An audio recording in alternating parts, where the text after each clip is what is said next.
Tonight on CBC Vancouver News.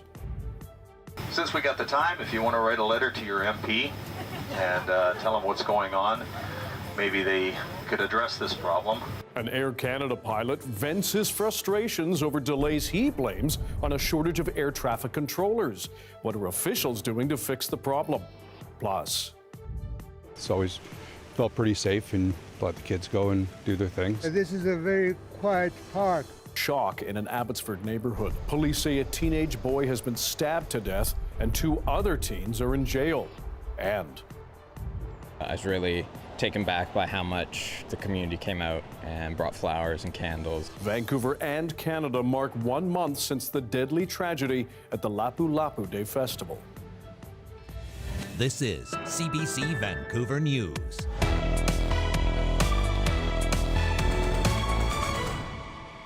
Hello, I'm Dan Burritt. Thanks for joining us. A plane full of Air Canada passengers at Vancouver International Airport recently got an unexpected earful from their pilot. He blamed a shortage of air traffic controllers for a string of delays and cancellations at YVR. As John Hernandez shows us, airlines say the labor crunch is a nationwide challenge that's testing passengers' patience. It's costs the company a lot of money. It costs business people a lot of money. Delayed and disillusioned, an Air Canada pilot vents to passengers stuck on the tarmac at Vancouver International Airport. Since we got the time, if you want to write a letter to your MP and tell them what's going on, maybe they could address this problem. The problem, a shortage of air traffic control workers. Delays and cancellations at YVR have been mounting for weeks, leading to this rant captured by a CBC reporter. We believe that there's a lot of evidence that the people in charge of air traffic control, NAV Canada, are keeping, like the air traffic controllers are keeping the numbers low to keep the overtime up. A charge denied by NAV Canada, the private nonprofit that operates air navigation across the country. It is in the midst of a major recruitment blitz to ease its labor crunch. In a statement, it said, "We leave no stone unturned in supporting a candidate's success. As a result, we refute any suggestion that controller trainees are disqualified from training in order to protect overtime." The pilots' union says the shortage is causing problems from coast to coast. Most people that have traveled, I'll say, have noticed a delay or of some sort somewhere across the system, whether it's in YVR or elsewhere. Smaller airlines find themselves particularly vulnerable. Nobody likes getting delayed, and it is often the air operator that is blamed for the delay. This Indigenous-led airline flies from YVR to Vancouver Island and reports delays nearly every day. So we're getting delays anywhere between 20 minutes and 2 hours. And when you are operating a 25-minute flight, that's significant. There are about 2,000 air traffic controllers in Canada. Their union says hundreds more are needed to clear these planes for takeoff. John Hernandez, CBC News, Vancouver. police in the Fraser Valley say a teenage boy is dead and 2 others are in jail after a stabbing Sunday night in Abbotsford. As Jessica Chung reports, officers say they believe the attack was targeted. Police have taped off access to Larch Park in Abbotsford as they continue their investigation. Now, behind me, you can see the white tent that police put up where they say that they found the victim on Sunday night. Now, a teen boy was killed after a stabbing that happened at around 7:30 p.m. And when officers got on scene, they found the young teen in critical condition with life-threatening injuries. Police say bystanders that were in the area and off-duty first responders tried to help and save the teen, but he ended up dying from his injuries. Now, 2 teens have been arrested in connection with this incident, and police say the attack appears to be targeted. Now, they're not saying how old the victim or the suspects are, only confirming that they are all teenagers. Yeah, it's rare for sure, especially when all 3 are teenagers that are involved in this, and the impacts are great. The Integrated Homicide Investigation Team has now taken over the investigation, and the park is expected to stay closed off to the public for a significant portion of the day. The incident has shaken residents here. Some who have lived here for decades say they've never seen anything like this happen in their neighborhood. Yeah, this is a very quiet park where I walk my dog. We never had anything like this before. I walk in the morning and in the evening. We've never had any problems, so I don't know what's going on. I mean, there's always some crazy teenagers and stuff like that, but not at the point that like someone's getting killed. It's always felt pretty safe and let the kids go and do their thing. So, yeah, it's odd. The Abbotsford School District did not confirm whether the victim or the suspects were students in the area, but they did say that they are aware of the incident and supports are available for students and staff that need it. Jessica Chung, CBC News, Abbotsford. It has been 1 month now since Vancouver's Lapu Lapu Day Festival tragedy. 11 people were killed after an SUV was driven into a crowd. Dozens more were hurt, and 7 people remain in hospital, 1 in critical condition. Meanwhile, MPs in the House of Commons observed a moment of silence to commemorate the lives lost. Now invite honourable members to rise. Organizers say 9 Surrey families were directly impacted. Over the weekend, Filipino BC held a tribute and fundraiser to honor the victims and highlight community healing. This is a social disaster. It's not a natural disaster, and it goes beyond the scope of the immediate tragedy. And there's still a lot of work to do with those directly affected. The suspect, 30-year-old Kai G. Adam Lowe, has been charged with 8 counts of second-degree murder. He remains in jail. Premier David Eby has unveiled his plan to speed up mining development to boost BC's economy. But as Katie DeRosa shows us, the announcement was overshadowed by growing opposition to a controversial bill. Here in BC, economic development, conservation of precious water and land, and partnership with First Nations go together. Premier David Eby says he has a plan to fast-track mining development in northwestern BC while respecting First Nations rights and conserving BC's sensitive ecosystems. The Northwest is rich with critical minerals and metals that are the building blocks for much of the technology we rely on for our lives today.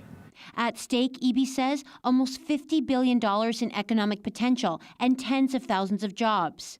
Key to that economic growth is Bill 15, the controversial proposed law which would give Cabinet the power to accelerate public projects like schools and hospitals and private resource projects like critical mineral mines.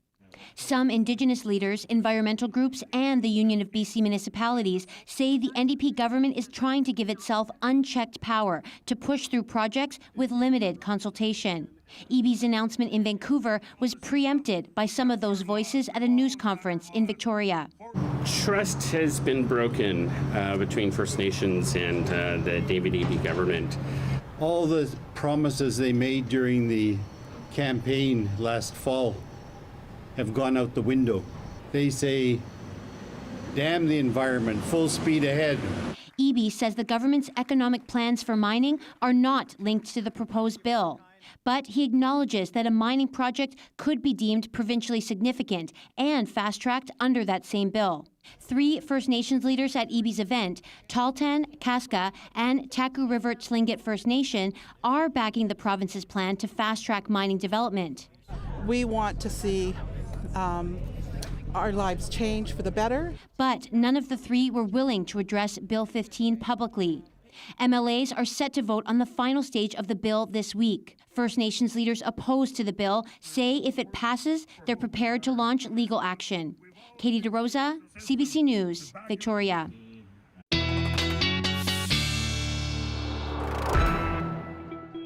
Doris Madavi is here for a glance at the weather and a familiar map. Yes, fire danger. You'll notice that in the south, compared to when we looked at this on Friday, our fire danger has started to climb again after a pretty hot and relatively dry weekend across much of the interior. If we take a look at what we've seen just recently, you can. This is earlier this afternoon and evening. You can see those thunderstorms starting to sweep through parts of the southern interior and into the southeast. Lots of lightning strikes coming along with that, dozens of lightning strikes. Up in the central interior, just some showers for the most part there, although cross-border Alberta, very active over there as well. Here on the south coast, a few showers popping up on parts of the island, but for the most part, Dan, we're getting hotter and hotter through Wednesday, and then some rain arrives on Thursday. Okay, thanks, Doris. Thank you. MPs are back in the House of Commons after nearly 6 months away and the federal election. And Quebec Liberal MP Francis Scarpa-Leggio has been elected as the new Speaker. I would remind members that we are at the beginning of a mandate in the selfish hope that you will afford me a little grace period. Once again, thank you for your confidence. I have few words because, well, we all have things we want to accomplish, and we've been away. Thank you, colleagues. The 67-year-old was first elected in 2004 and represents the Quebec riding of Lac-Saint-Louis. MPs voted by secret ballot following a dramatic race. It saw the only two Conservative candidates drop out at the last minute. King Charles and Queen Camilla have arrived in Canada, touching down in Ottawa to kick off an historic visit, his first as king here.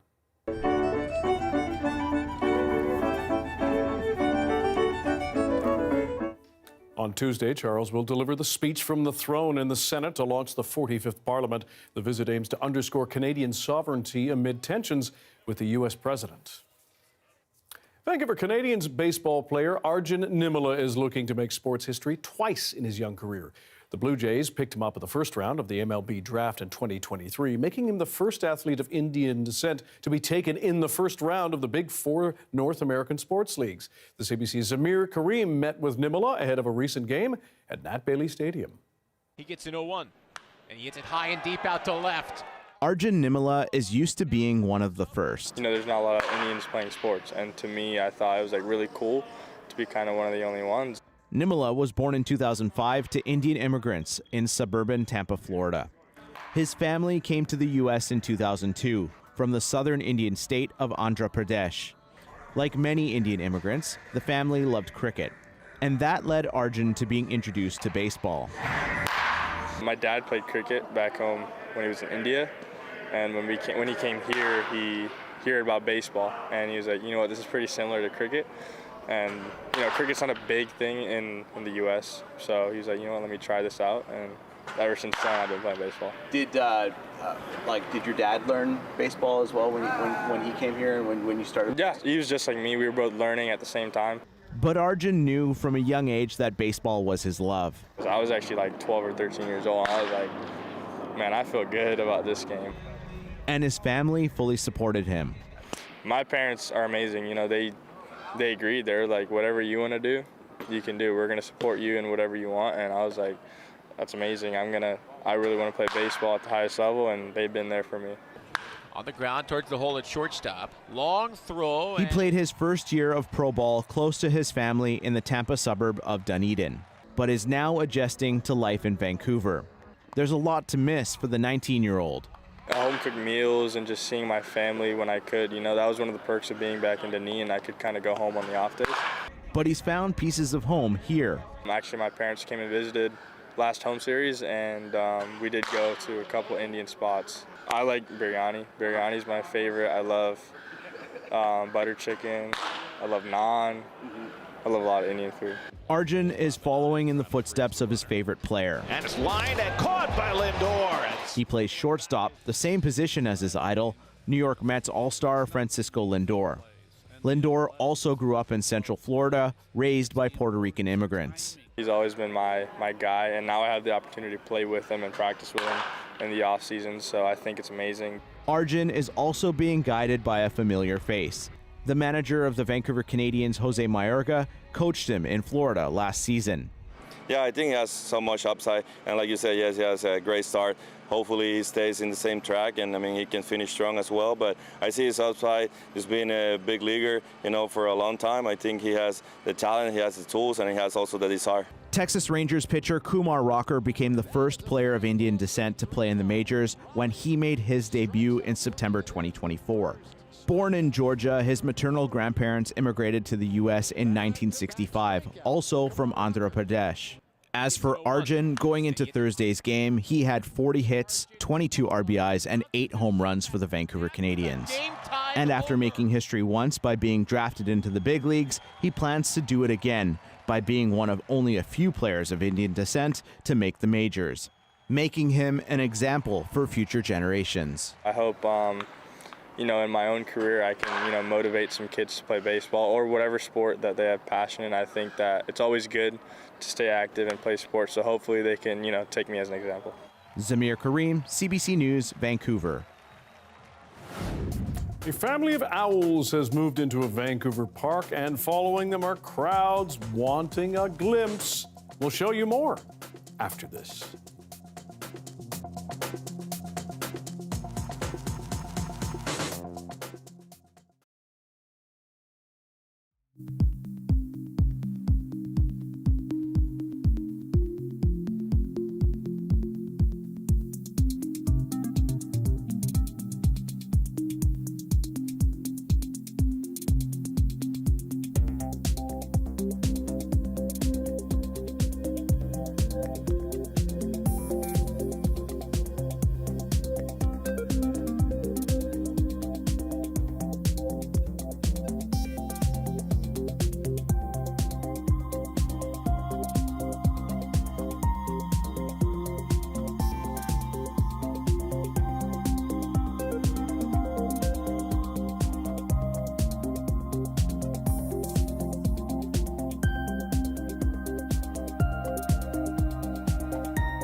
A BC man is going public to try to restore his credit rating.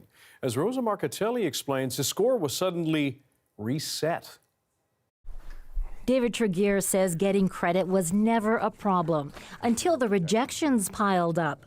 A car loan, credit cards, and more, all denied. He checked his Equifax account, shocked to see his credit score was reset to 0. Well, I was just stunned. I was like, what do you mean I don't have credit? Like, are you kidding me? Credit scores help lenders decide if you're trustworthy with credit. Higher score, better access. Tregear complained to Equifax nothing worked. A big problem, he says, because many lenders rely on that credit bureau. I've always had to call in and with no success. He says Equifax wouldn't give him a clear answer until Go Public got involved. Only then did the credit bureau point to its little-known rule that says if an account is inactive, the consumer may be labeled unscorable, and that person's credit score dropped to 0. Tregear says it's true. He stopped using credit to avoid getting into debt, never thinking he'd be punished for it. Equifax now tells him the cutoff is 2 years, but won't say if that applies to everyone. Turns out there are no rules on how bureaus should manage credit scores, allowing them to do what they want. It's been crazy. He turned to these consumer protection agencies for help, but didn't get any. Everybody was just referring me back to somebody else. TransUnion, Canada's other major credit bureau, says it doesn't reset scores. A consumer advocate wants Ottawa to set clear national standards rather than leaving oversight to provinces with a patchwork of regulations. It tells me that there's a lack of common sense rules in place governing these two very important credit bureaus. Equifax wouldn't talk specifics, instead sending a general statement, partly saying it prides itself on being a trusted steward of personal data. After hearing from Go Public, 2 provincial consumer protection agencies reached out to Tregear. One admitted it shouldn't have turned him away. But with Equifax's policy still in place, Tregear fears nothing will change. Rosa Marcatelli, CBC News, Calgary. The city of Vancouver aims to plant 165,000 trees by 2050, increasing its tree canopy from 25 to 30%.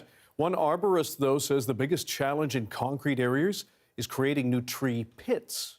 It would be quite an ordeal to take back the pavement panels and then create something that tree could live in here. So there'd be a substantial cost.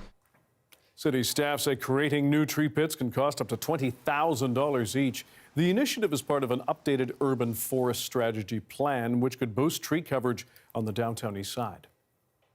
A family of owls is making its home in a Vancouver park and drawing big crowds, causing a bit of a flutter online. As Karen Larson reports, the animals are taking their newfound celebrity in stride. They flocked to Douglas Park by the dozens, carrying binoculars, cell phones, cameras with giant telephoto lenses. Nikon Z8 with a 600mm lens. People who give a hoot about, well, creatures that hoot. A family of barred owls who have taken up residence in a park tree. It's all over social media right now. Yeah. So I love birds. I have birds. Some birders I knew heard about it, and everybody kind of passes the word. It's a big delight for me. I'm a birder, so you don't see owls in the city too often. Depending on who you talk to, owls in this family consist of a mom, a dad, and 2, possibly 3 fledglings. On our trip to Douglas Park, the little ones were nowhere to be seen, but an onlooker was happy to share a photo of one captured earlier. According to locals, the owl prowl crowd has been well behaved, and the feathered celebrities mildly amused by all the attention. It's not really bothering the owl. If they were really bothered by it, they wouldn't be nesting here. It makes it fun to come out in the day and have a quick look. Yeah, it's better than the rats we get around here and the coyotes. You know, for once we have like real wildlife. As a precaution, the city has erected a fence and signs around the owl tree, asking people to be quiet and respectful, to get their photo, and then move on. There's 4 owls out in the open. It's just gorgeous. Karen Larson, CBC News, Vancouver. Wet and slightly windy earlier in the day in Whistler. Darius has your BC-wide weather forecast. Coming up next.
Hi, I'm Amy Bell, and this is your CBC Inbox.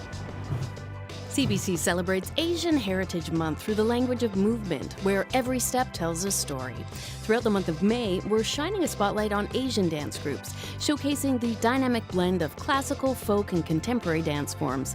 These talented dance groups share their cultural heritage through stories and traditions, knowledge and technique.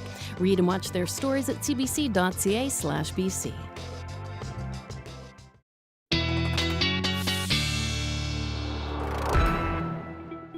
Darius is here with our BC-wide weather forecast as things turn, can we call it hot?